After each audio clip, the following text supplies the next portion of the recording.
everyone, welcome back to my channel Edu for Igno and you as well। जैसा कि अब तक तो आप सभी को पता चल गया होगा, हमारा चैनल आप सभी को प्रीवियस ईयर क्वेश्चन पेपर के सॉल्यूशन को प्रोवाइड कराता है।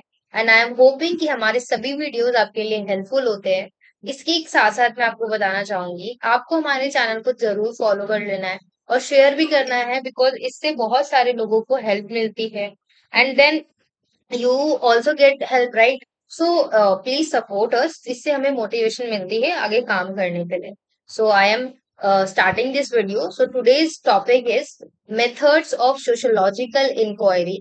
और यहाँ पे एक चीज मैं मेंशन करना चाहूंगी, अगर आपको इन सभी सब्जेक्ट के वीडियोस जो हैं हिंदी में भी चाहिए, यू कैन कमेंट। आप कमेंट सेक्शन में लिखिए, we will try to provide you as soon as possible, because हम यहाँ पे ज्यादातर इंग्लिश मीडियम को फोकस कर रहे हैं, बट अगर आप चाहते हैं हिंदी में तो हम वो भी करवा सकते हैं। ठीक है, तो सब्जेक्ट कोड है हमारा PSOC 134। तो चलिए बिना किसी देर के शुरू करते हैं आज की वीडियो को। और यहाँ पे मैं एक चीज और मेंशन करना चाहूंगी, अगर आप हमें कोई सजेशन देना चाहते हैं तो वो भी आप कमेंट सेक्शन में लिख सकते हैं कि we should work on that और दिस। ठीक है, तो आज का पहला इंपॉर्टेंट क्वेश्चन, जैसा कि आप सभी को स्ट्रक्चर तो अब तक पता चल ही गया होगा। हम प्रीवियस ईयर क्वेश्चन पेपर में से ऐसे सिलेक्टेड क्वेश्चंस को डिस्कस करते हैं जो मतलब क्वेश्चन पेपर में 3-4 साल के क्वेश्चन पेपर में सबसे ज्यादा रिपीटेड होते हैं। ठीक है, और उनके अलावा भी ऐसे मोस्ट इंपॉर्टेंट क्वेश्चन जो आपके एग्जाम्स, सॉरी, इग्नू बुक्स के पीछे लिखे होते हैं, वो भी बहुत इंपॉर्टेंट होते हैं। तो उनमें से भी हम लेते हैं, और जो प्रीवियस क्वेश्चन पेपर होता है उनमें जो सबसे ज्यादा रिपीटेड है उनको तो हम सबसे पहले फोकस करते हैं। तो उन्हीं में से एक ये क्वेश्चन है जिसमें आपको एक नोट लिखना है on the sociological imagination in social research. Social जो रिसर्च होता है उसमें सोशियोलॉजिकल इमेजिनेशन किस तरीके से किया जाता है उसके बारे में। तो हम सोशियोलॉजिकल इमेजिनेशन की बात करें तो ये जो कॉन्सेप्ट है वो बेसिकली इंट्रोड्यूस कराया गया था बाय सी राइट मिल्स के द्वारा। ठीक है, इन्होंने इसको इंट्रोड्यूस करा था। ओके, और ये रेफर करते हैं to the ability to see the connection between individuals experience and large social forces. तो बेसिकली यहाँ पे अबिलिटी को रेफर करता है ये जो कॉन्सेप्ट है सोशियोलॉजिकल इमेजिनेशन का, जिसमें किसी भी इंडिविजुअल के एक्सपीरियंस के साथ साथ जो सोशल फोर्सेस है, मतलब उससे मतलब सोसाइटी का क्या इफेक्ट पड़ा है उनपे, उसको उसको कनेक्ट करके देखा जाता है। फॉर एग्जाम्पल, जब जो हमारे सोशल रिसर्चर्स होते हैं जो रिसर्च करते हैं, फॉर एग्जाम्पल अगर हम कॉन्सेप्ट ले अनएम्प्लॉयमेंट का, तो जब वो रिसर्च करते हैं तो वो केवल ये नहीं देखते हैं कि अनएम्प्लॉयमेंट क्यों बढ़ रही है, क्या किस पर्सन के अंदर ही कमी है। वो उस फैक्टर्स को देखते हैं कि सोशोलॉजिकल जो इमेजिनेशन है, वर्ल्ड है, उसमें भी वो देखते हैं, और देखते हैं कि कोई अगर इंडिविजुअल जो है, अगर उसको जॉब लॉस हो रहा है, उसकी जॉब जा रही है, तो वो कंसीडर करते हैं इसको एज अ इकोनॉमिक, और जो सोशल कंडीशन है उसको भी, कि मतलब इकोनॉमिक मतलब गिर रही है या सोशल कंडीशन ऐसी नहीं है, ये भी एक रीजन है जो कि अनएम्प्लॉयमेंट को बढ़ा रहा है। ओके, सो ये जो अप्रोच है वो हेल्प करता है अंडरस्टैंड करने में कि कैसे जो पर्सनल प्रॉब्लम है, लाइक जैसे कि फाइनेंशियल स्ट्रेस हो गया, ये ऑफन जो रूटेड होते हैं सोसाइटल स्ट्रक्चर में, बिकॉज ये सारे स्ट्रेस तो तभी आते हैं ना जब कोई जॉब नहीं करता है। तो लोगों को सुनने को मिलता है ये तुम जॉब नहीं करते हो, घर में बैठे रहते हो दिन रात, तो मतलब ये सारी चीजें भी इफेक्ट करती है। तो ये चीज है, इस तरीके से आपको इसको आंसर मेंशन करना है इन डेप्थ जाके, और आप अपनी तरफ से भी वर्ड्स को ऐड ऑन कर सकते हैं। Next, the question is very important. Delineate important features of quantitative research. Quantitative research की बात करें तो इसमें क्या होता है, ये इन्वॉल्व करता है हमारा सिस्टमैटिक कलेक्शन को, जो एनालाइज करता है न्यूमेरिकल डाटा को। ठीक है, जो न्यूमेरिकल डाटा को एनालाइज करता है, और ये ऑफन क्या होता है कि क्वांटिफाई करता है बिहेवियर्स को, ऑप्शंस को, और जितने वेरिएबल्स हैं जनरलाइज करता है इन सभी के रिजल्ट्स को from a large sample population. एक लार्ज सैंपल से पॉपुलेशन के वहां पे सैंपल ले लिया जाता है, और फिर उसको मतलब इन सभी के बिहाफ पे जो है जनरलाइज किया जाता है, और फिर रिजल्ट निकाला जाता है। और की फीचर्स की बात करें हम तो इसमें हमारा होता है ऑब्जेक्टिविटी, सबसे पहला रिलायबिलिटी, ठीक है, statistical analysis, large sample sizes. ठीक है, ऑब्जेक्टिविटी में क्या होता है कि रिसर्च स्ट्रक्चर जो होते हैं वो मिनिमाइज करते हैं बायसेस को, मतलब पक्षपाती वाली जो चीज होती है उसको कम करते हैं, और इंश्योर करते हैं कि जो डाटा कलेक्ट हुआ है उसको मतलब किसी के पक्ष में ना जाकर, पर्सनली ना जाकर, पर्सनल फीलिंग के तहत ना जाकर उसको इन्फ्लुएंस ना करे, और वो सबके लिए इक्वली।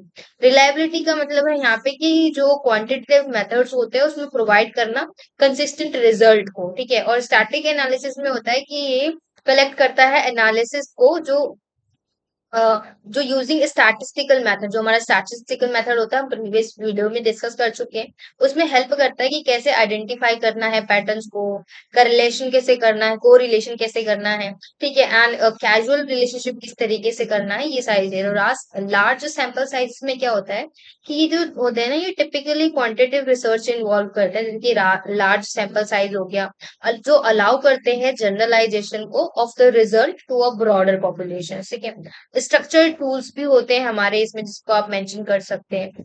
ठीक है, तो ये था हमारा question number second. If you want you can pause the video and you can do right, and you can make your own notes as well. Next question number third पे आते हैं, जिसमें आपको एक्सप्लेन करना है the purpose of social research with suitable examples. इन सभी questions को ना आप बिल्कुल करके ही जाइएगा, 100%। एक भी परसेंट आप मिस नहीं करिएगा। ये बिल्कुल ऐसे इंपॉर्टेंट क्वेश्चंस है जिनके एग्जाम में आने के चांसेस बहुत ज्यादा होते हैं। तो आपको ये तो पक्का आपकी गारंटेड करके ही जाना है, सो दैट आपको बाद में ये ना लगे अरे यार मैंने छोड़ा क्यों, मुझे वो भी लेना चाहिए था। ओके, सो अगेन आपको यहाँ पे बताना है कि सोशल रिसर्च को सुटेबल एग्जांपल्स के साथ बताना है उसके पर्पसेस को। तो जो सोशल रिसर्च होता है वो बेसिकली उसके मल्टीपल पर्पस होते हैं।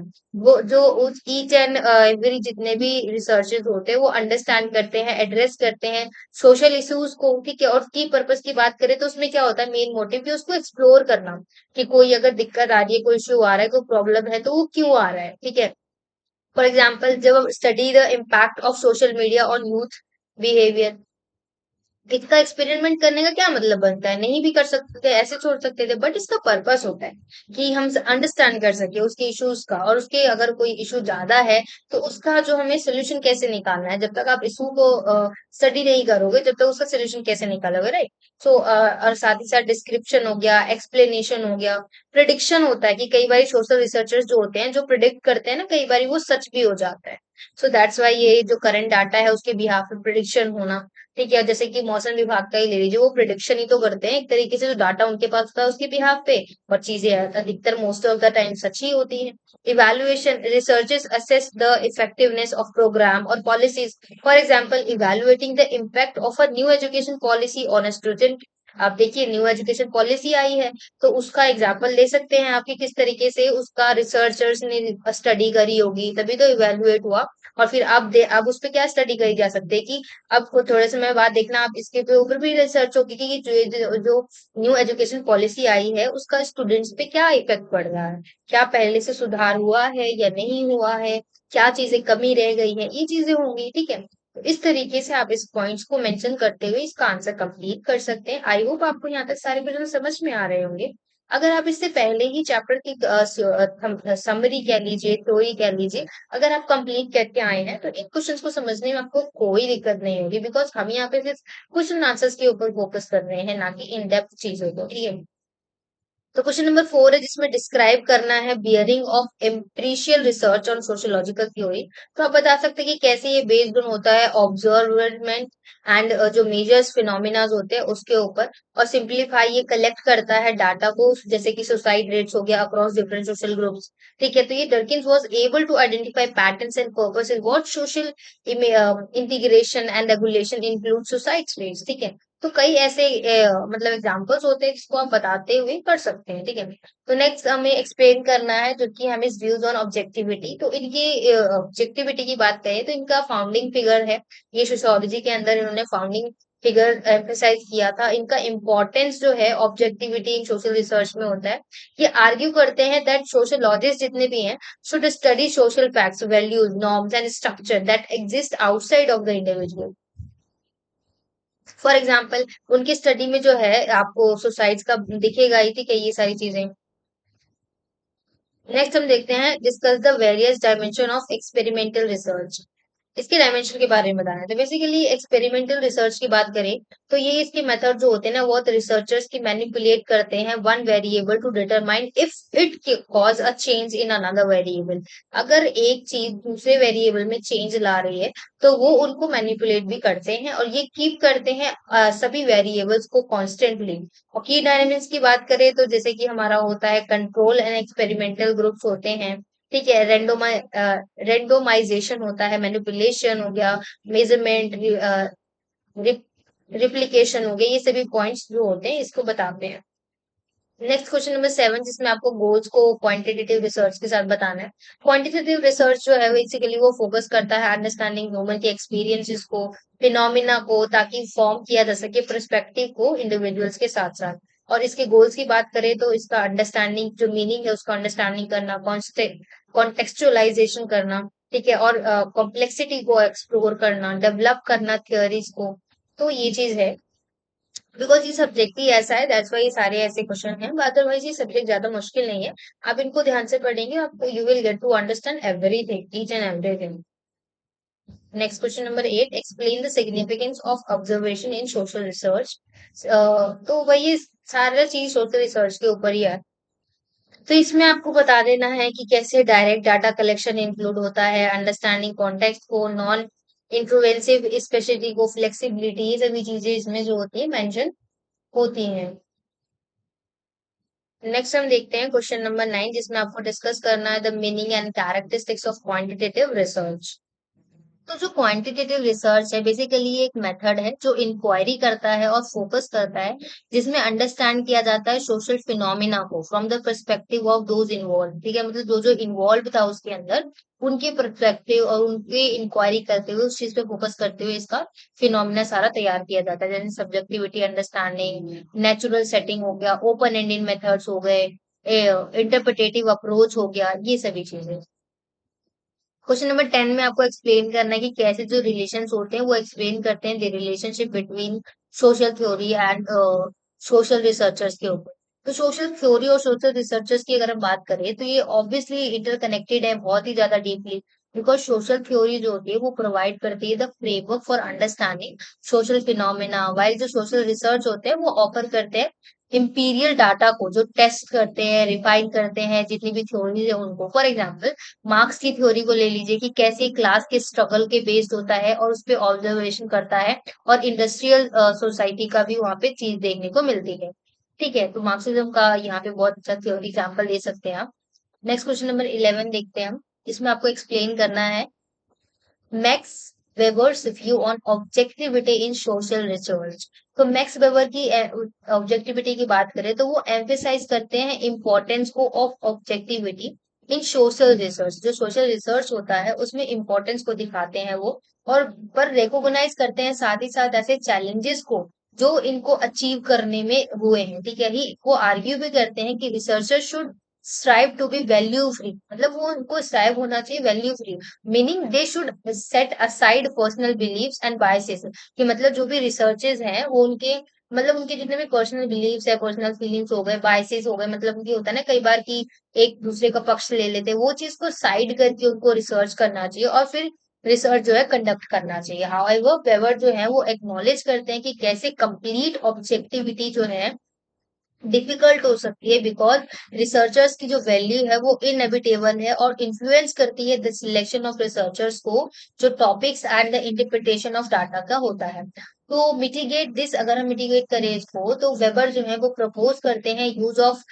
वर्स्टेरियन को, और अंडरस्टैंड करते हैं the meaning and motive behind the social action from the perspective of the people involve. ठीक है, नेक्स्ट हम क्वेश्चन नंबर 11 देखते हैं, जिसमें आपको नोट लिखना है on Turkey MS uses of comparative method in society। I think हम ये इसको ऑलरेडी कंप्लीट कर चुके हैं।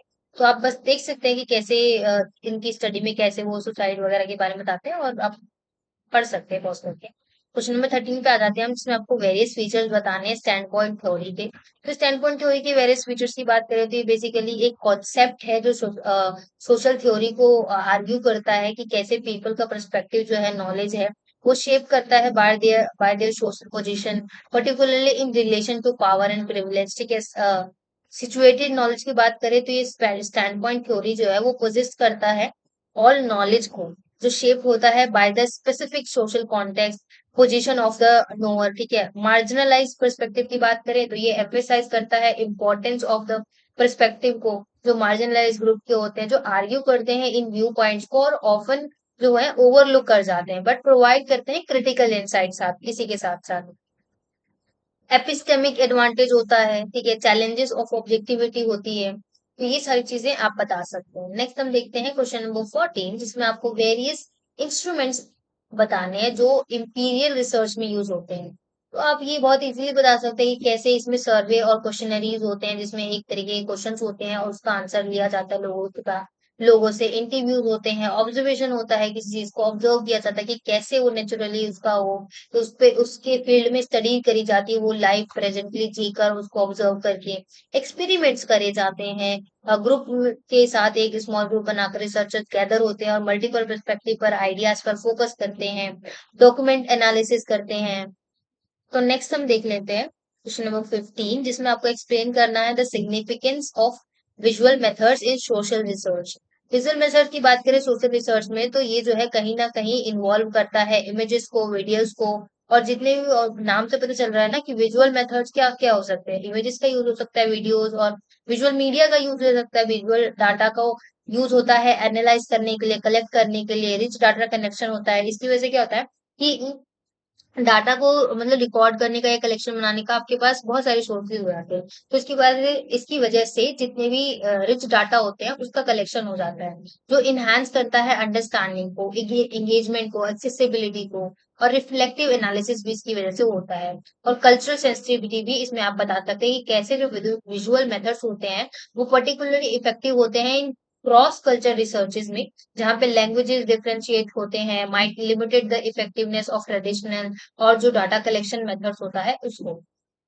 नेक्स्ट क्वेश्चन नंबर 16 की बात करें तो ये फीचर्स ऑफ डॉक्यूमेंट्री मेथड्स में आप बता सकते हैं कि कैसे डॉक्यूमेंट्री मेथड जो है सोशल रिसर्चेज में इन्वॉल्व होता है, using the documents and primary data sources, ठीक है। और ये जो डॉक्यूमेंट्स है can be anything from official records to personal diary हो सकता है, फोटोग्राफ्स हो सकते हैं, वीडियोस हो सकते हैं। इसके अगर हम देखिए डॉक्यूमेंट्री मेथड की बात कर रहे हैं, ठीक है, तो उसमें कुछ भी चीज यूज हो सकती है, वो पर्सनल भी हो सकता है, ऐसे भी हो सकता है। हिस्टोरिकल कॉन्टेक्स्ट का यूज किया जाता है बहुत ज्यादा डॉक्यूमेंट्रीज में, ऑथेंटिसिटी एंड रिलायबिलिटी का यूज किया जाता है, कॉन्टेक्चुअल एनालिसिस होता है, कोई चीज एनालिसिस होती है तो वो डाटा के भी पे होती है, ऐसे नहीं कुछ भी चीज बोल दिया जाता है।